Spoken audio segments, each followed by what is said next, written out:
Ganda talaga ng mga tanawin dito ah. Tanaw na tanaw mo yung mga kamay nila ah. Saktong-sakto yung pagbili ko ng resort. Marami akong kukunin mga trabahador dito. Kasi tanaw na tanaw ko. Talagang ano eh, pag matatanaw ko talaga rito halos yung mga ano, yung mga hindi nagtatrabaho ng gusto.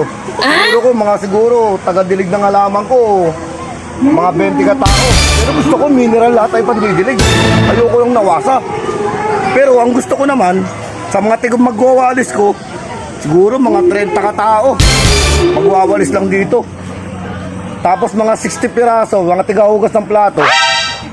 Tapos siguro mga tagalinis ng swimming pool. Mga 20 katao. Pero ang gusto ko dyan, pag araw ng Lunes, siyempre kakaunti tao, gin lang. Gin ang lalagay dyan. Pero pag Martes, siguro ko mga MP. Yan. Para may sadong ano. Mga Merkules, siguro Pundador. Tapos, Webes, Alfonso. Siyempre, gusto ko pag Biyernes, maraming tao yan eh. Kailangan mga extended na alak yan. Yung masasarap sa lalamunan. Yung mga ganong gumuguhit.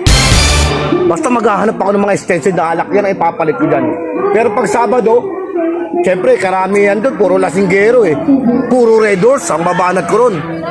Pero pag Linggo, marami ng ano nun eh. Mga engot nun eh. Lalasunin ko, puro gin ang bibigay ko. Para nasisiguro ko talaga na tigi isang bote lang, bangag na sila. Sisimulan ko to bukas. Aayusin ko ng ito. Asa kaya yung... Oh, bakit? Ano? Ano gagawin natin?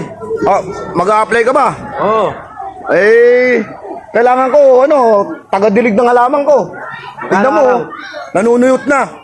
Kasi, tinanggal ko yung taga-dilig ng halaman ko. Dahil ang ginagamit, yung tubig sa gripo. Ayaw ko nun. Ang gusto ko, ang gagamitin mo rito, pag nagdilig ka rito, yung mineral yung Wilkins. Kung kinakalang bumili ka ng marami, pandilig mo rito, gawin mo. Ganda talaga ng mga tanawin. Asa kaya yung dalawang bodyguard ko, hindi ko na nakita. Mukhang nang bababae na siguro